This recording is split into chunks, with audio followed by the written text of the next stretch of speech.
Welcome, friends. Welcome, family. What's going on, Ma? It's a Wednesday on the watch list and the watch party. So, I want to point something out really fast as you guys, a few of you guys start rolling in here. I'd really like to point out that I'm on time.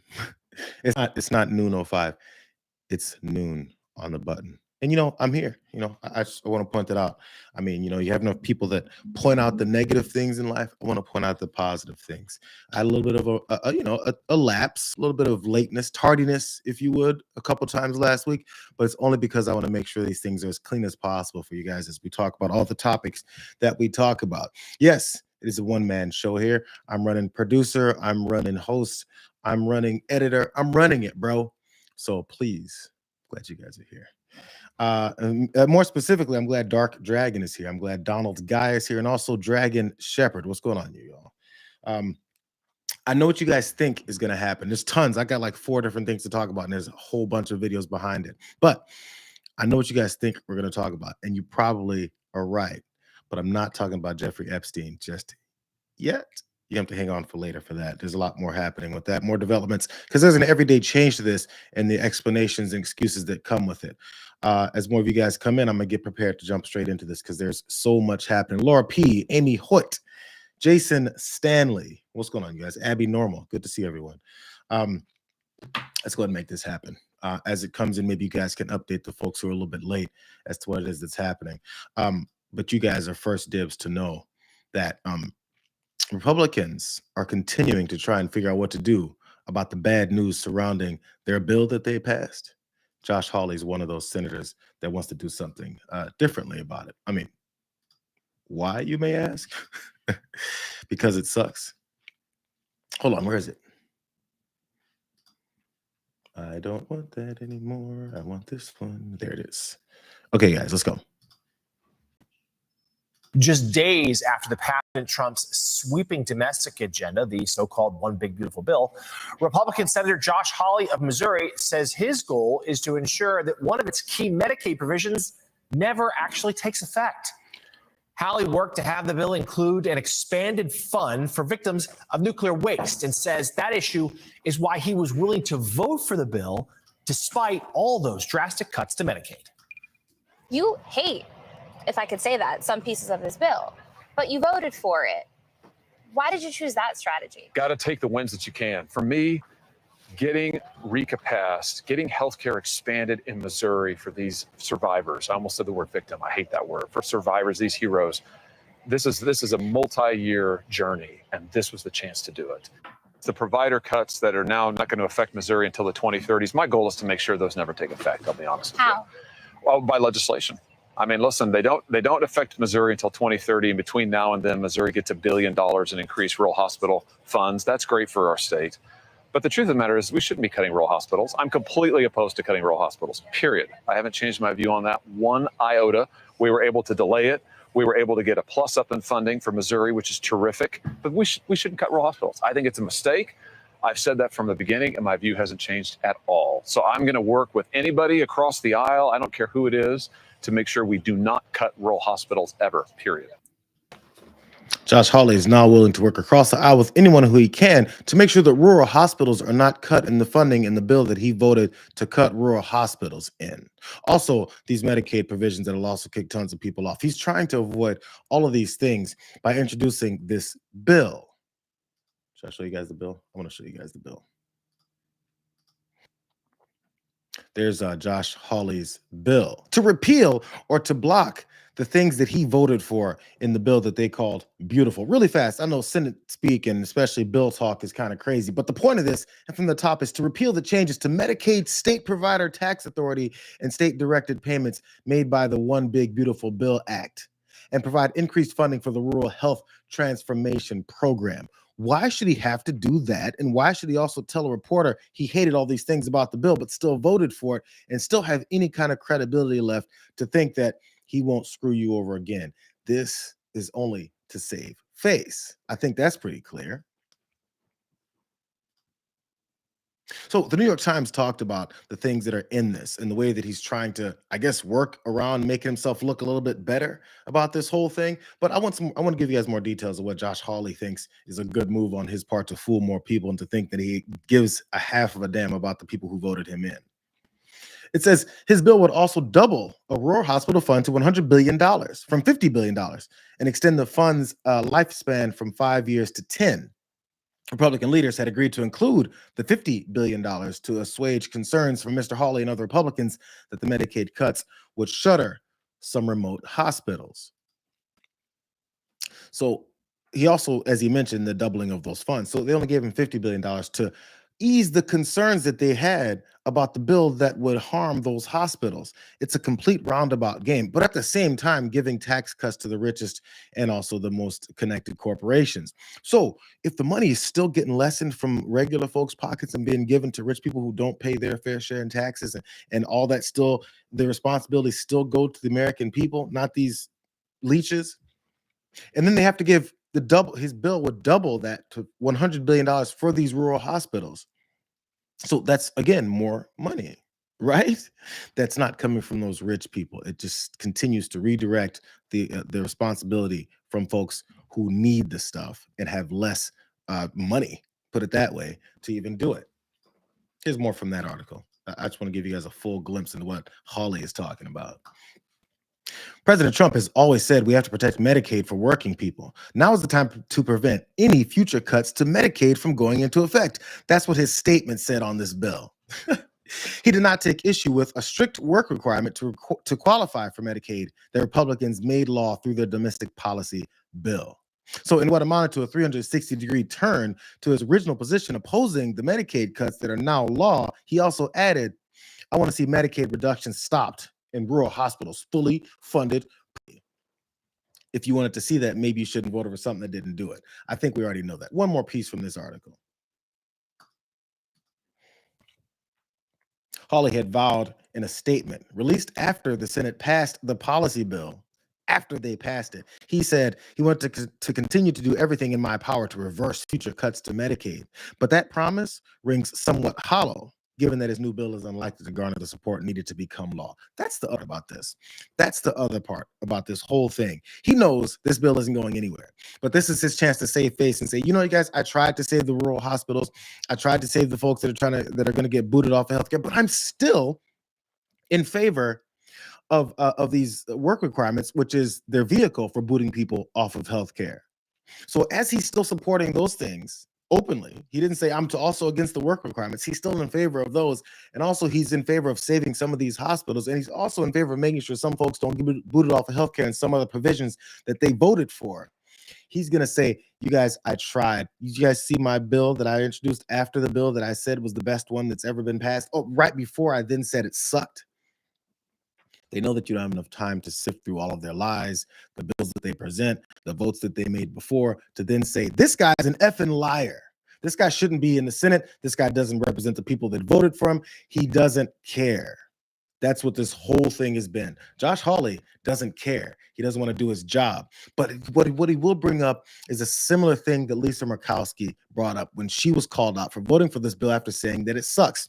I'm just doing something for the people of my state. I know everyone else will suffer, but I'm trying to do something for the people of my state. The people of your state will also still continue to suffer because you did it to the whole country. And last I checked, your state is part of the whole country. Here's Lisa Murkowski, if you guys don't remember what she said. My response is, I have an obligation to the people of the state of Alaska. And I live up to that every single day. I fight for my state's interests, and I make sure that Alaskans are understood. I advocated for my state's interests. I will continue to do that, and I will make no excuses for doing that. Do I like this bill? No, because I tried to take care of Alaska's interests. But I know that in many parts of the country, there are Americans that are not going to be advantaged by this bill. I don't like that. I don't like it. I don't like that some people will be disadvantaged by it. By the way, when that whole thing broke down, there was reports that talked about, I think it was a few hundred folks in her state that she sold out for her vote over for some tax relief over harpoons or something like that. That's what I read about it. I'm not sure if there's some other provision that she's talking about or something that was given to the state of Alaska that allowed her to have a reason to sell out. But what they need, this is how the game works. Vote for some trash.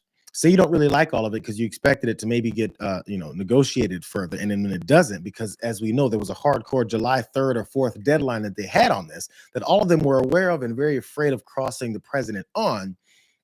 After you then vote for all that, you say you hated it and you hoped it was going to be different. Then you say, but the only reason that I did vote for it because I have to take this one win that I had where I'm helping the people of my state. It's not really helping the people of my state, though, but I need to say that. And now Josh Hawley took it one step further and said, I introduced a bill to try and undo the things that I openly supported.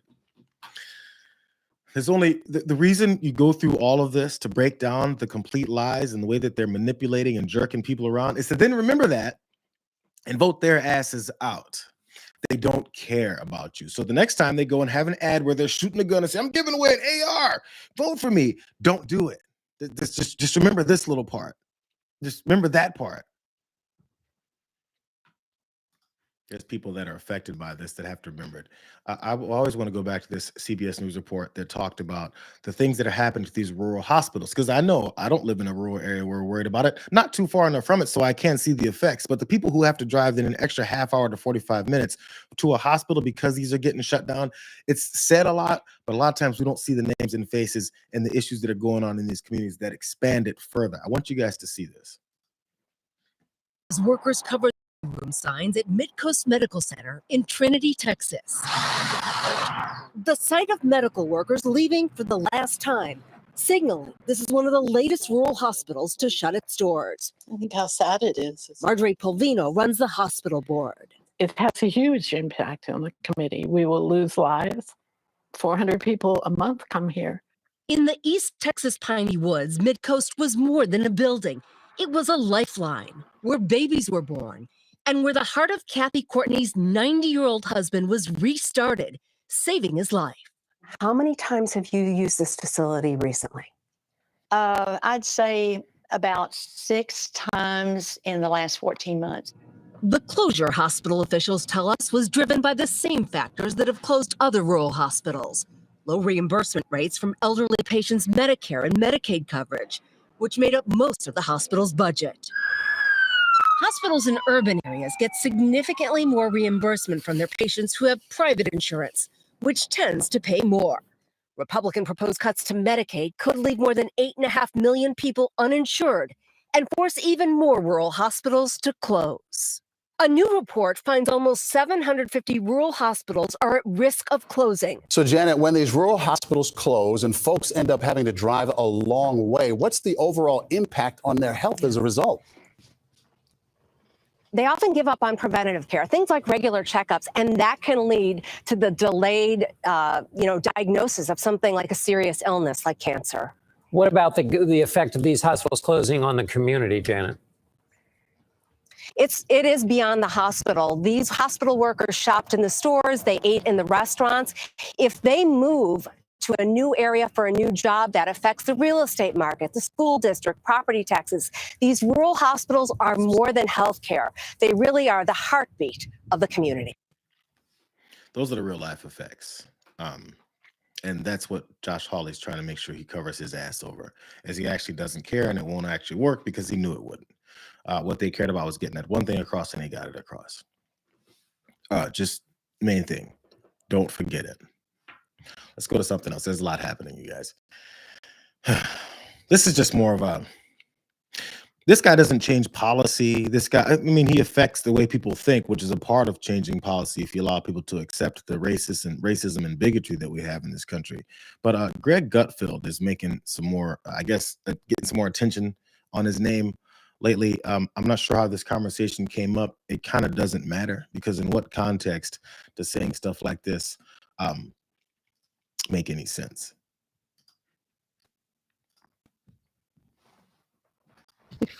This is why the criticism doesn't matter to us when you call us Nazis. Nazi this, Nazi that.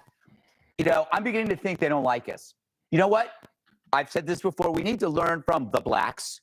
The way they were able to remove the power from the N-word by using it. So from now on, it's what up, my Nazi?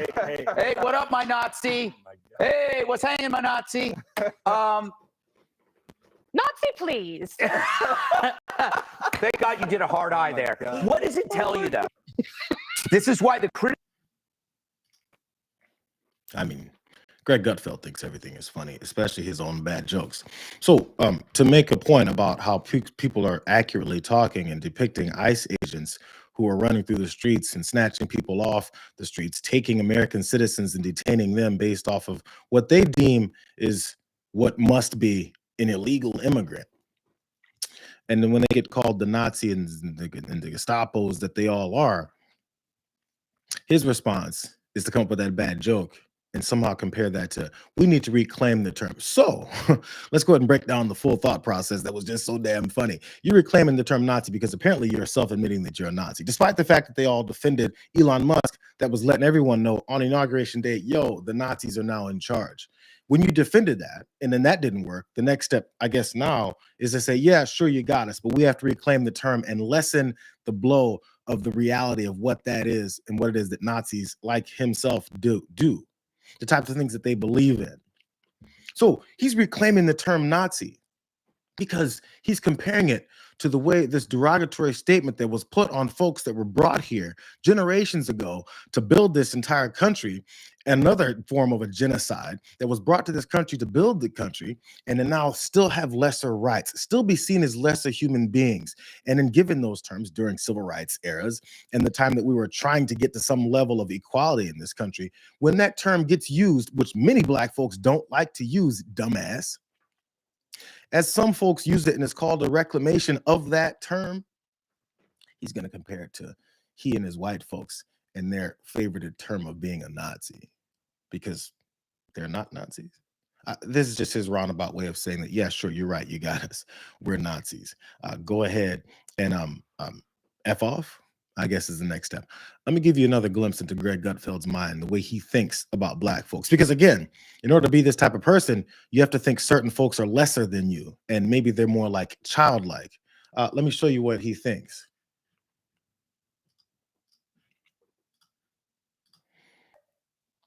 two mass troop shootings. So it's rare, it's ugly, it's rare, but it sure as hell ain't the number one threat. That is the most obvious lie you could come up with. So he is lying. You have to ask, why do you lie to black people?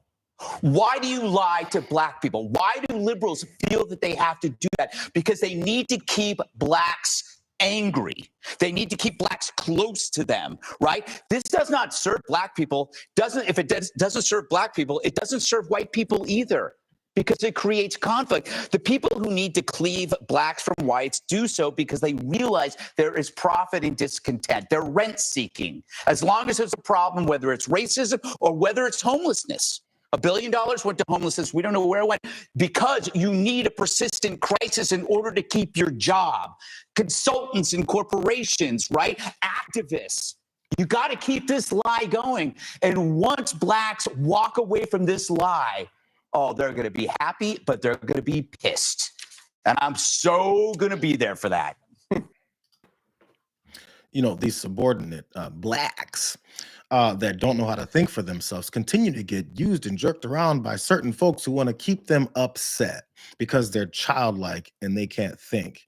They go and fly by and believe any of the BS that these damn Dems talk about. If he's ever actually spoken to a black person that pays attention to anything that's going on, you know that black folks who generally vote Democratic know that Democrats are on a very short leash, and we understand how they act. We understand many of the motivations, but obviously, when it comes to the Republican Party and how they've openly attacked and targeted black folks and other minorities in this country, I think you can understand why they're like, well, let's maybe lean more towards the party that we can influence to a degree versus the one who literally said, I want you dead. But, you know, Greg Gutfeld thinks that the blacks get used and jerked around and can't think for themselves because Greg Gutfeld is a white supremacist, because he's obviously just told us he's a Nazi with the hard I. because that's funny. Remember that was supposed to be funny? That's how he thinks about people that are lesser than him. Matter of fact, this is how he thinks about other folks who were part of a genocide. Remember, he had this to say about Jewish folks and their usefulness in concentration camps. I just want to give you guys a full scope of the way Greg Gutfeld thinks while he tells effing jokes. Do you think that she read the whole thing and just decided to cherry pick something? I do think that she read the whole thing. And I think that it's an incredibly complex piece. When you look at the 191 passages, you have some good. And frankly, I'm just fundamentally uncomfortable with the sentence that Blacks benefited at all from this. And, it made me think, as someone, obviously I'm not Black, but I'm Jewish. Would someone say about the Holocaust, for instance, that there were some benefits for Jews, right? While they were hanging out in concentration camps, you learned a strong work ethic, right? Maybe you learned a new skill. Did you ever read Man's Search for Meaning? Vic Frankl talks about how you had to survive in a concentration camp by having skills. You had to be useful. Utility kept you but alive. We're also talking about middle schoolers here. And there's a lot of concern about what age people are prepared to understand complex issues. I'm not sure that 12 is the right age to start hearing things like, and when you were enslaved here in America. What about gender?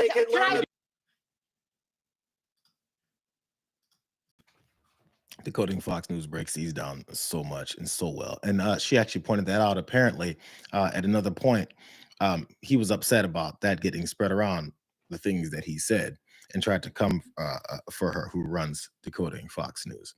But if you think about those two topics that Greg Gutfeld was talking about, that last one being about concentration camps and the victims of the Holocaust, who apparently learned to trade, learned how to survive longer by working for their oppressors, because, I guess they were happily doing that.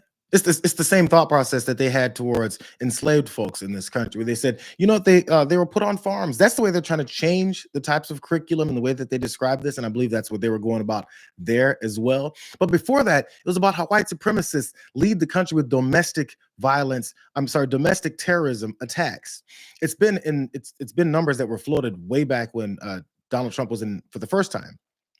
He wanted to make sure those numbers weren't put out way too broadly, in case people could realize when we have domestic terror attacks, it's usually done by these right-wing militia type of folks who are stoked by the MAGA movement. So they don't want that connection to take place. So they do things like that and say, look, the Blacks are getting pulled around and yanked and are part of this whole divisive nature of our political system.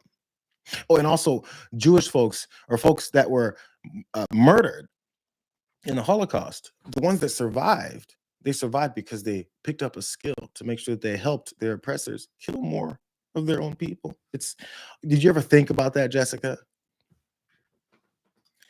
One of those survivors at the time, I just want to give you guys the whole scope, had a response to Greg Gutfeld and his stupidity. So it's not just me that sees this. Joining me now is Holocaust survivor Michael Bornstein and his daughter, Debbie Bornstein Hollenstadt. They are authors of the book, Survivors Club. Michael and Debbie, thank you both for joining me.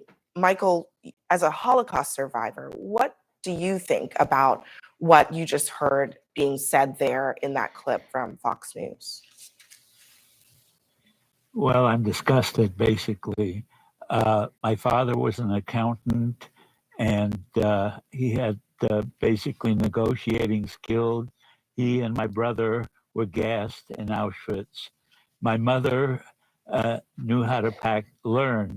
how to pack bullets that killed Jewish people. There were over 6 million people killed in the Holocaust, over 1 million people killed in Auschwitz.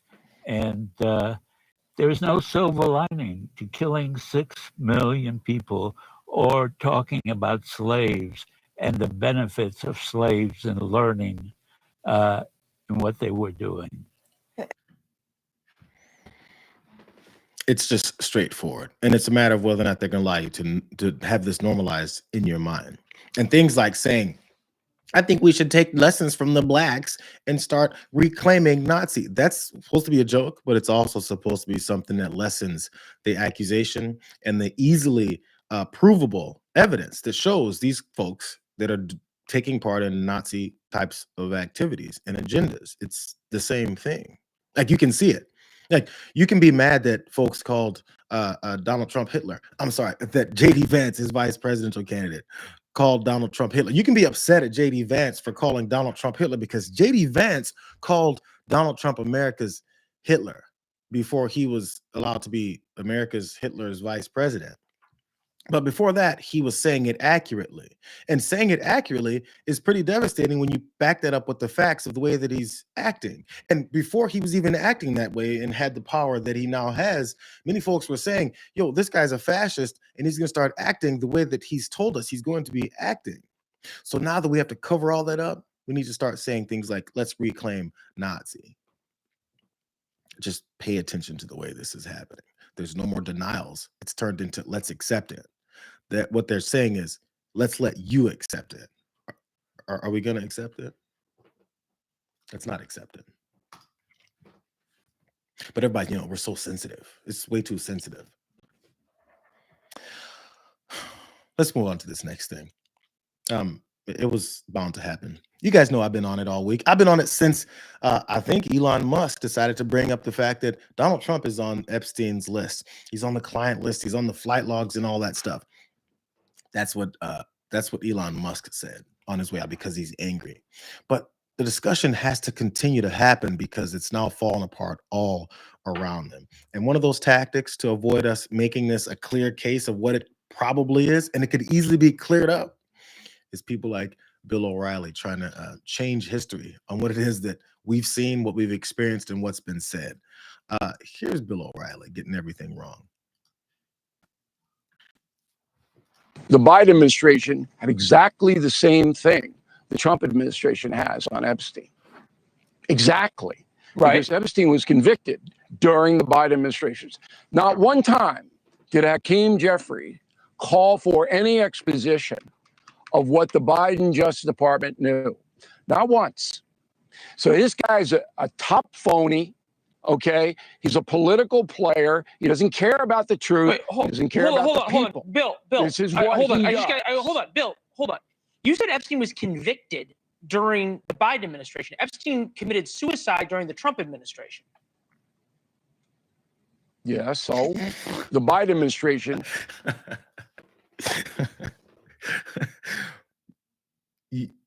Yeah, so what he just said was the fact checking of the lie that you told right there off the top, that Jeffrey Epstein was convicted during the Biden administration. All that went down actually in 2019. As a matter of fact, let me let Leland Vittert continue to school Bill O'Reilly on this. And Leland Vittert has his issues too, but at least here he knows. I think he even Googled it at the moment. He stopped in the middle of Bill O'Reilly talking and looked down to his side, and you could tell he was looking at something.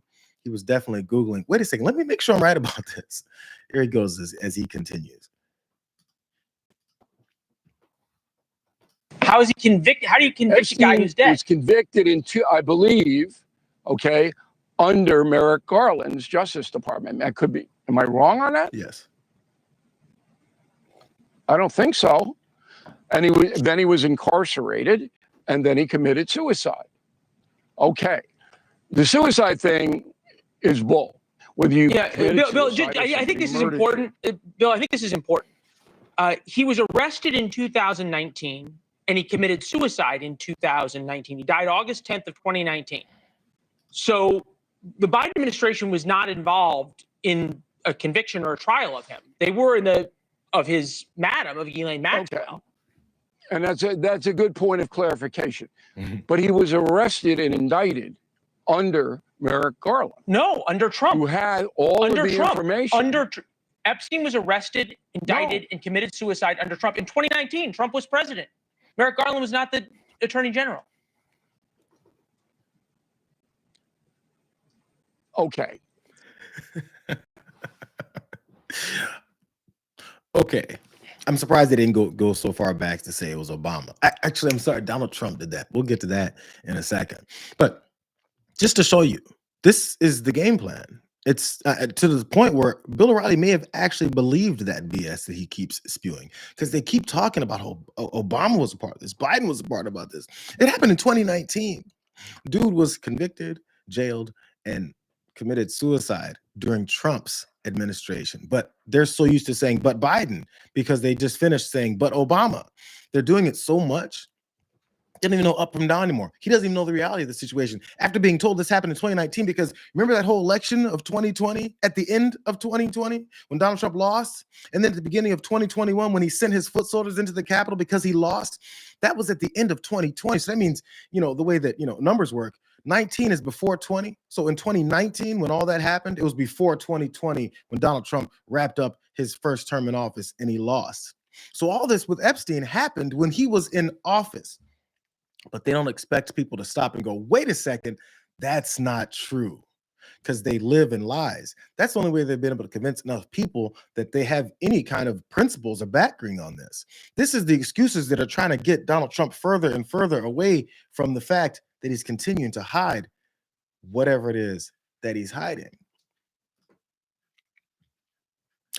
There are a couple of Republicans that are a little bit scared to say it, but they actually are forced to say it. Here's Tim Burchett talking about what he thinks is going on as far as the Justice Department and how they're not doing anything as far as getting to the bottom of this case the way that they promised. Here's Tim Burchett. There be an investigation or a special counsel investigation? I don't know. I'm not an attorney. I just find them guilty and hang them publicly. I mean, that's not over the top either. I'm ready. I'm over it. It disgusts me. I'm big on clarity and transparency, and that's good reason people don't trust government, either party. But you don't believe what the Justice Department is saying? I don't know. I don't. I don't trust them. There be an Tim Burchett doesn't trust the Justice Department, therefore doesn't trust Pam Bondi. That's nothing new. Half the Republicans that are trying to make sure that they distance Donald Trump from this are also saying they don't trust Pam Bondi. But he seemed to stumble over that a little bit. He wasn't sure if he could say that or if it's falling outside of the line of the normal thought process. He's not sure if he's supposed to really be against or who he's supposed to be against, because if he steps on the toes of the wrong person, the president might be mad at him and call for a primary because he accidentally told a little bit of half slight of the truth. There's this guy who goes by the name Moses Mike Johnson. He also wants to act like he cares about whether or not the right things will come out. Here he is. Listen to what he says. Speaker Johnson, this is sort of on the heels of something else that a lot of people are asking questions about. And because we've been lied to by our federal government for so long, I feel like there's some type of like there's a pain point, right? And a pressure cooker that gets heated up on issues like the Epstein issue, right? And obviously that's something that's taken over a lot of the online dialogue. But a question here about it that concerns either testifying or testimony for Ghislaine Maxwell potentially before Congress, or if you would support members like Marjorie Taylor Greene or Anna Paulina Luna on the release of subpoenaing the Epstein documents from the DOJ, whether you would support either of those. Yeah, I haven't talked to Marjorie or Anna about that specific subject, but I'm for transparency. We're intellectually consistent in this. We look, Reagan used to tell us we should trust the American people. I believe in that principle. I know President Trump does as well, and I trust him. I mean, he put together a team of his choosing, and they're doing a great job. It's a very delicate subject, but we should put everything out there and let the people decide it. I mean, the White House and the White House team are privy to facts that I don't know. I mean, this isn't my lane. I haven't been involved in that. But I agree with the sentiment that we need to put it out there. And Pam Bondi, I don't know, when she originally made the statement, I think she was talking about documents, as I understood it, they were on her desk. I don't know that she was specific about a list or whatever, but she needs to come forward and explain that to everybody. I like Pam. I mean, I think she's done a good job. We need the DOJ focusing on the major priorities. So let's get this thing resolved so that they can deal with violent crime and public safety and election integrity and going after Act Blue and the things that the president is most concerned about, as we are. So I'm anxious to get this behind us. He's anxious to get the whole thing behind us. So therefore, the whole thing is he wants to release everything. I wrote it down. I wrote it down. Make sure you guys heard it. Put everything out there and let the people decide. But he still trusts Donald Trump because, again, you have to make sure he distances himself from it. So we've got Tim Burchett, Republican congressman from Tennessee. We've got the Speaker of the House, Mike Johnson. Tim Burchett says he doesn't trust the DOJ because of the shady ways that they're working. Mike Johnson says he wants everything out there regarding the case. So when the full House voted on it, it makes you wonder why both Tim Burchett, who's a Republican, and Mike Johnson, who's also a Republican, joined the rest of their 209 other Republicans.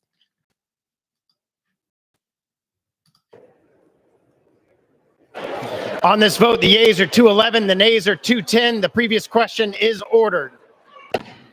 The question is on adoption of the resolution. Those in favor say aye. Those opposed say no. In the opinion of the chair, the ayes have it. Makes you wonder why Mike Johnson and Tim Burchett, along with the rest of those Republicans, voted against releasing the information on those files after saying they want everything released. It's almost like they're looking for someone that has the power to do it. Similar to the way that Pam Bondi is looking for someone that has the power to same way that Kash Patel is looking for someone that has the power to, maybe the way that Donald Trump is looking for someone that has the power. Who's left that's not releasing the information that they all say they want released? Who's left? And why is there still people left that are doing exact opposite of everything that they're saying every day in front of your faces, in front of cameras, hoping that you'll stop listening as soon as they say, that's what we want. And then you want to ask the question, so why haven't you done it yet? There's another way that a couple of these talkers are trying to push this narrative differently because they see how cornered this is getting. Tim Pool, on that vote that we just saw, where 211 Republicans voted to keep this under wraps, they need a new spin. So Tim Pool's tweets, I guess, absolutely insane that Democrats actually voted to have the U.S. government publish child porn. What WTF is even going on anymore? I tell you what's going on. You're a liar. I'll also tell you what's going on is you're trying to spin this to make it seem like this has anything to do with, these filthy Dems wanting child porn. By the way, the couple of, big time supporters jumped on that as well. Barefoot Pregnant says no excuse for pushing to release evidence that would traumatize victims all over again. And this other guy says Democrats are the party of pedophilia. Of course, they want to see that stuff. Last I checked, giving names in the lists doesn't mean you're revealing the videos and making them post them on TikTok or something. But they have to go over the board and make this lie seem like it's what it is, and that it's not a complete and utter cover-up. You shouldn't be able to say anything else without being directly asked. So, are you for or against all of this child trafficking that you said you're going to be against? All that stuff that you said you're basing your vote on Donald Trump getting into office to clean up and get rid of. I'm just wondering which side of the aisle you are, because it doesn't really make much sense. But there's another way that they're also still going about making sure they dance around this. And it's similar to what Mike Johnson was saying. Megyn Kelly also had her ways of seeing the level of sheer dysfunction and lies that are going on and still find a way to distance Donald Trump from it. That's really the main objective. They honestly don't care about Pam Bondi, but they don't know who else they'd put in place. So this is the narrative there. I believe Trump's in the Epstein files insofar as he was friends with Epstein for 15 years. He knew Epstein, and there are people who hate Trump who probably there's some scurrilous allegations in there, but nobody believes Trump had an affinity for the underage girl. That's just such bullshit. Maybe he was at some Epstein party. Trump says he never went to Epstein Island, and I believe that too.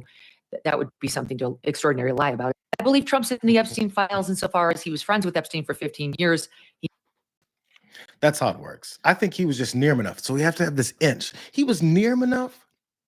But I mean, he was, of course, if we see his name, it's because, he knew him. Remember, you guys all know that he knew him, even though we keep trying to say that he only kind of knew him for like a day or two. And then he said he hated him after some other kind of disagreement. And then they parted ways. So, of course, Look, let's prep everyone's brains for whether or not people may eventually find out the truth about the matter. And then once they find out, let's make sure that we have some 4 to 5 to 6 different excuses that somehow end this or make it a soft landing for Donald Trump to be on that list. But I think it's complete BS that these accusations are accurate. But before that, all the accusations are accurate when you were claiming that it was Bill Clinton and Joe Biden and Barack Obama, who, by the way, again, I've said it so many times, if these Democrats are all on the list, which I'm sure they are, those names can be released too. That's not my uncle. It's not my father or grandfather. I don't care. Please release them. It's weird how that really doesn't happen in this direction anymore. Matter of fact, there's something that Donald Trump said that apparently Megyn Kelly wasn't listening to or paying attention to when she says she believes him. She believes him that he's not on the list, but she won't believe him when he said this. Donald Trump knew the case there. In the video, he makes a point to draw Epstein's attention to them. And the video captures Donald Trump and Epstein chatting while watching a group of women at the party dance. It's not an image that matches Trump's declaration that he was not a fan of Epstein's. He said, quote, he's a lot of fun to be with. It's even said that he likes beautiful women as much as I do. And many of them are on the younger side. No doubt about it, Jeffrey enjoys the social life. So even that, I mean, to Bob Costa's point, in 2002, Trump had knowledge that Epstein liked women who were, quote, on the younger side. This is not new information. This has been out for a long time. So you have to ignore it. And that's what they're basing this off of. They've ignored it before. If we keep going down this route, they'll ignore it again. Did you guys hear what Michael Wolff said about what he's heard? Because, you know, Michael Wolff interviewed Jeffrey Epstein. He gets these interviews. Similar, him and Bob Woodward tend to get these interviews on folks. And they sit down and tell them everything. One of those things that that Michael Wolff discovered was this. Know that these pictures exist, and I can describe them. There are about a dozen of them. The ones I specifically remember is two of them with topless girls of an uncertain age sitting on Trump's lap, and then Trump standing there with a stain on the front of his pants, and 3 or 4 girls kind of bent over in laughter. They're topless too, pointing at Trump's pants. Does she believe that?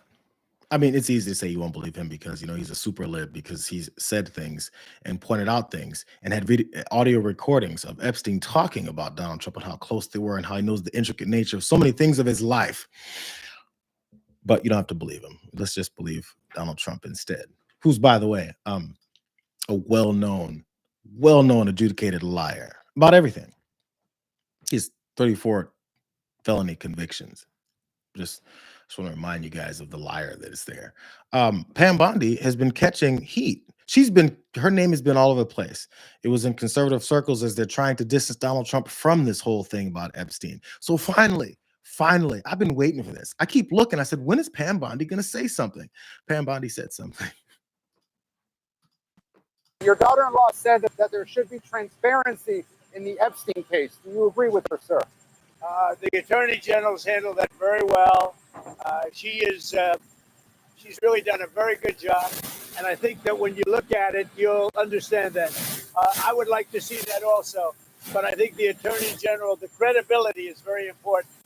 And you want credible evidence for something like that. But she's handled it very well. And it's going to be up to her. Whatever she thinks is credible, she should release. Yeah.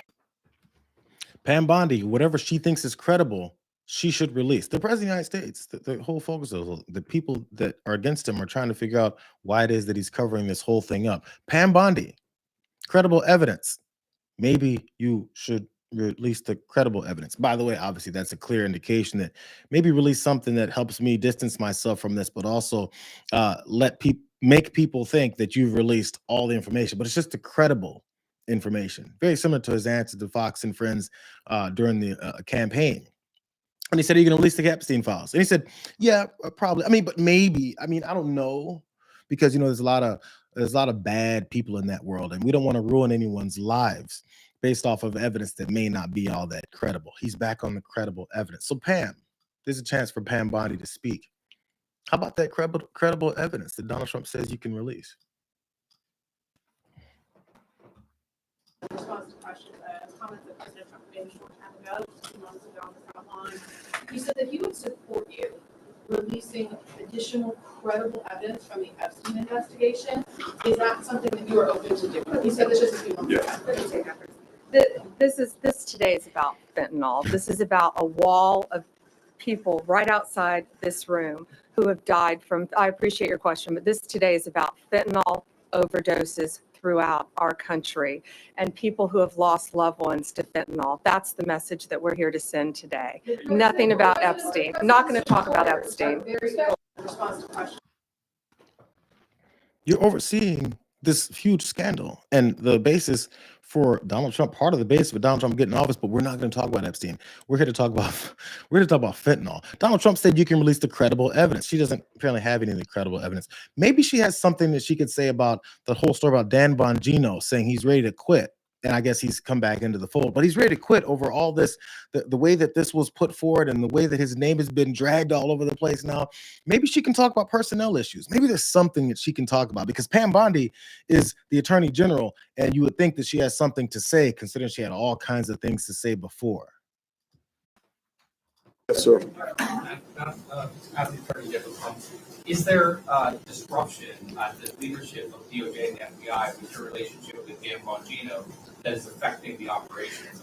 No, I'm not going to talk about personnel matters. No, I was with Director Patel all morning, and we are committed to keeping America safe, making America safe, working with our incredible partners at DEA, FBI, ATF, U.S. Marshals to do everything we can to make America safe. And that's what we're focused on. And today we're focused on protecting our kids. And I would ask all of you, when you leave, go look at that wall outside, right outside this room, of all the fentanyl deaths, all the faces of fentanyl that you have done an amazing job putting up. Yes, sir. Can't talk about Bongino either. She's not going to talk about personnel issues because, you know, it's not like she serves the country or anything. She serves Donald Trump, who, again, wants to give her the opportunity to give that credible evidence. I'm going to give her one last chance. This is when she walked off because she was tired of not answering the question and discovering that these are going to be more news clips that are going to get bounced around all over the place about how she's avoiding the topic. So she walked off on this non-answer. The president said today you would release credible files related to Mr. Epstein. Are you prepared to do that, and when would you do that? Our memo speaks for itself, and we'll get back to you on anything else. I haven't seen all of his statements today. Thank you. The MAGA base that has expressed a lot of frustration about it. We're going to fight to keep America safe again, and we're fighting together as a team. That's what's so important right now. You know, we've got a war on drugs. We've got a war on human trafficking. We've got cartels in this country, and we are going to do, we've got foreign adversaries around this world as well. And we're all going to work together as a team to fight to keep America safe again. And I can tell you that's what we're all committed to. Thank you. Thank you all for being here. And thank you for, please. The president said. She's like, I got to get the hell up out of here. You guys are going to keep asking about this. And I already told you this is about fentanyl. Look at the wall.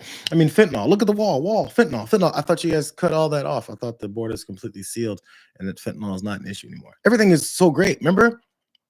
We're in the golden age. Why is there still fentanyl here? That's weird how that works. But, you know, let's talk about fentanyl. I'm not sure if they realized or didn't realize that these questions would be asked. Because it's pretty obvious that the guy who's telling her what to do also didn't realize that these questions would be asked. And by the way, he's still going on the same line of, why does anybody care about this? Again, you guys, these sound like they're repeats.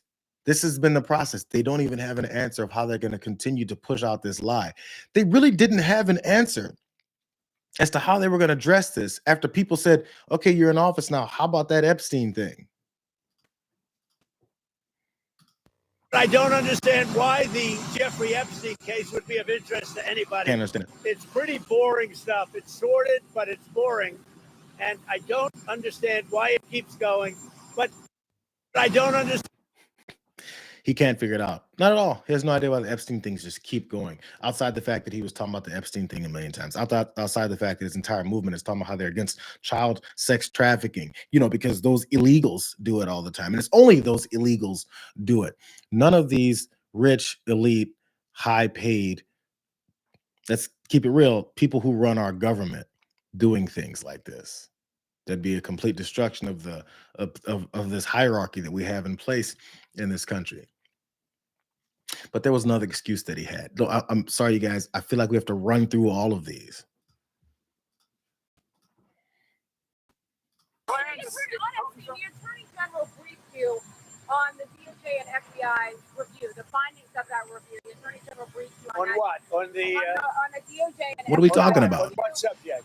Epstein. on Epstein, of the review of the files. Attorney General Pam Bondi. A very quick briefing. Yeah. Did she tell you, what did she tell you about the review? And specifically, did she tell you at all that your name appeared in the file? No, she's given us just a very quick briefing, and in terms of the credibility of the different things that they've seen.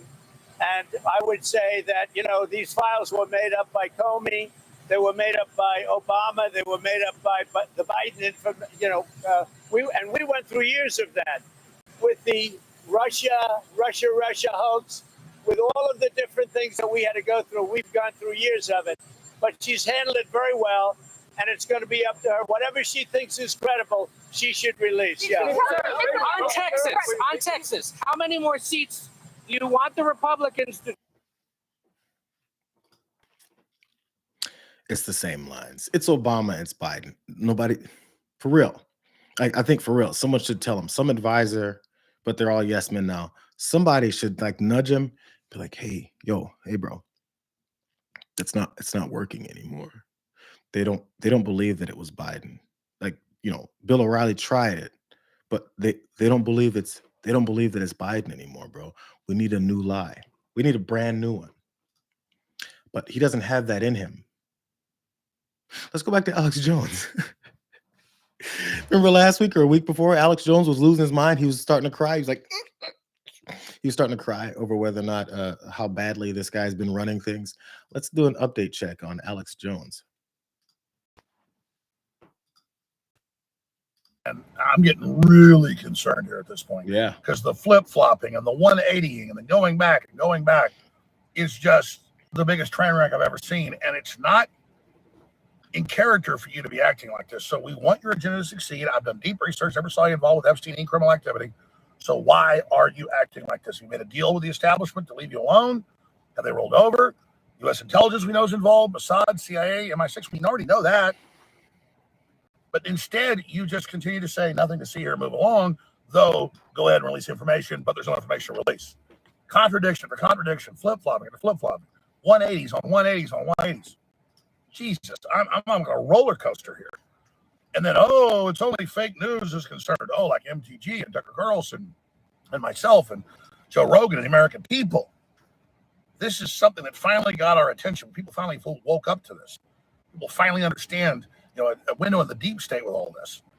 And so you signing on to this and flip-flopping is just self-harming. I mean, please, President Trump, stop. If you want it to go away, just be quiet. It's like there's a gun to his head saying, you better come out and say none of this exists or we'll release it. It's bad. It's getting worse by the minute. And I support you, but we built the movement you wrote in on. You're not the movement. You just surfed in on it. And I'm telling you, man, the Democrats we know are pure evil. My God, they promote pedophilia and everything openly. So why the hell are you acting like this? Please stop now. It's the question was, why are you acting like this now? I think I have an idea of why you might be acting like this. This guy, Alex Jones, the one with a million conspiracy theories, can't come up with the one connection between the one person who's the linchpin between releasing this whole thing and also the guy who was best friends with the person who was running that entire operations. He can't. He's asked the question, but what he wants him to do is, please, Mr. President, please just be quiet. You're making it so much worse. Just shut the please, you're talking too much.